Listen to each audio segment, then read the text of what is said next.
Welcome, 8th graders, to this explainer. Today, we are going to unpack the absolute complexities of European colonization in the Americas. You know, when we look back at history, it's so incredibly easy to just lump all European explorers and settlers into one single bucket. But honestly, the empires they built were remarkably different from one another. So, let's jump right into our roadmap for today. We'll be looking at 1. Goals and settlement patterns, 2. Trade and the colonial economy, 3. The realities of labor, 4. Indigenous relations and impact, and finally, 5. Recap and transfer. Let's get started. Section 1. Goals and settlement patterns. Early colonial motives. We often think of empires as one giant, uniform thing, but the reasons for coming to the Americas were actually wildly different. Take the Spanish, for example. The early conquistadors wrote these documents called probanzas de méritos, basically proofs of merit, to the Spanish crown. Now, these are super useful because they beautifully illustrate the massive expectation of wealth among the explorers. They were essentially letters designed to win royal favor, but they reveal the primary goals of the Spanish: finding absolute mountains of wealth, like gold and silver, and converting the native populations to Catholicism. They really just saw the Americas as a land of conquerable riches. That it wasn't just a difference between empires, right? Actually, English colonization itself was deeply fractured.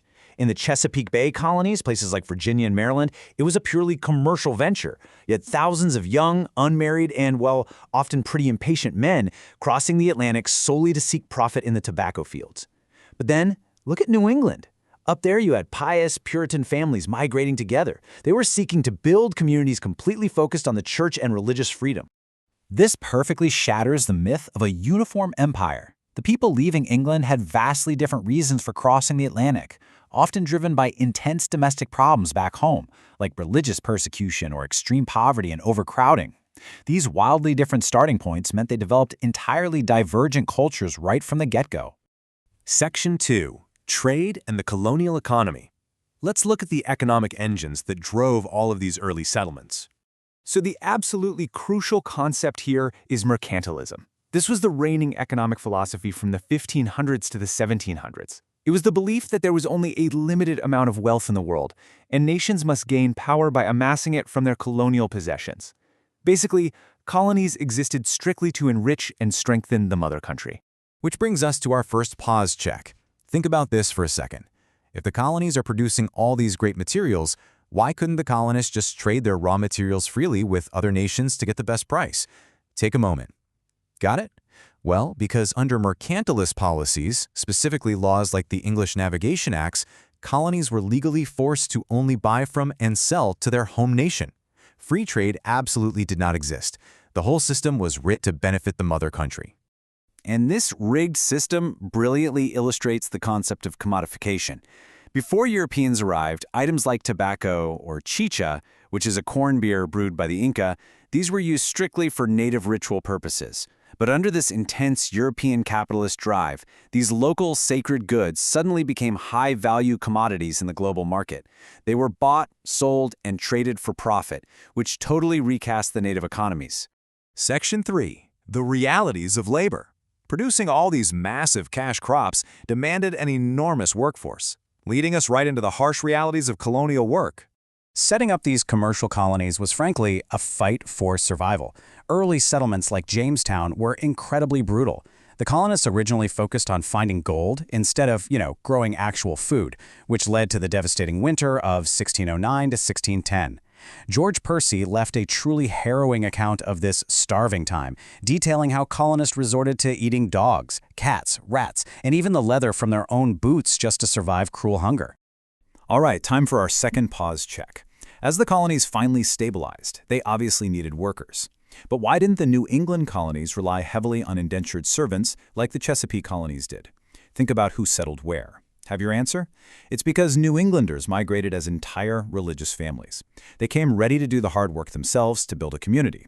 The Chesapeake, on the other hand, was a commercial venture desperate to grow tobacco, so they needed cheap young labor, bringing in thousands of indentured servants. Tragically, indentured servitude just wasn't enough to satisfy the crushing demand for cash crop labor for things like sugar and tobacco, and this drove the horrific rise of enslaved African labor across the Americas. Europeans actively falsely justified this brutal enslavement by viewing Africans as non-Christians. The English aggressively expanded this trade, chartering the Royal African Company in 1672 to hold a monopoly on transporting captive Africans. The scale of this was massive.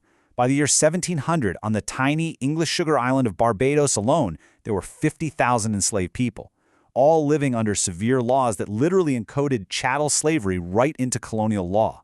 Section 4. Indigenous Relations and Impact. So how did all these distinct colonial patterns affect the native peoples who lived in the Americas for thousands of years? Let's look at how this builds into an absolute tragedy, mostly through the impact of European diseases.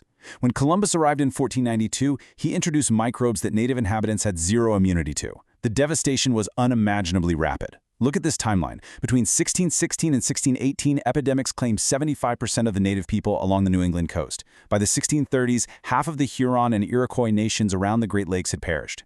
European diseases killed far more native people than swords ever did. Beyond disease, the European presence completely upended the environment and culture. Overhunting literally led to the extinction of beavers in parts of New England. Europeans also let their pigs roam completely free, which destroyed the habitats of native game. The introduction of European iron awls vastly increased the production of wampum shell beads. And sadly, with the massive death tolls from disease, native peoples escalated what were known as mourning wars, conflicts fought specifically to take captives to replace their lost loved ones. While all European colonizers ultimately shared a severe disregard for native peoples, their specific methods of interaction varied quite a bit. The Spanish were heavily focused on conquest, seeking to quickly convert thousands of Native Americans to Catholicism as part of their empire. The English Puritans, however, took a totally different approach. Figures like John Eliot established specific praying towns, where they translated the Bible and pressured native converts to move into these towns to live like Europeans and read Protestant scripture. Section 5. Recap and Transfer. Okay, we have covered a massive amount of history in this explainer, so let's lock in those final key takeaways. To synthesize everything we've learned, the Spanish sought wealth and Catholic conversion, using native and enslaved labor to mine gold and silver. The Chesapeake was all about commercial profit, relying first on indentured and then enslaved labor to grow tobacco. And New England was driven by religious freedom, with family units working a varied economy. This proves once and for all that no empire, and certainly no colony, was a monolith. I will leave you with this final transfer question to think about for your next class. Knowing what we know now about how completely different the Chesapeake colonies and the New England colonies were, from why they were founded to who lived there, how might these deep, original differences foreshadow the future divide that would eventually tear the United States apart? Keep that in mind as you continue studying U.S. history. Thanks for joining me on this explainer today.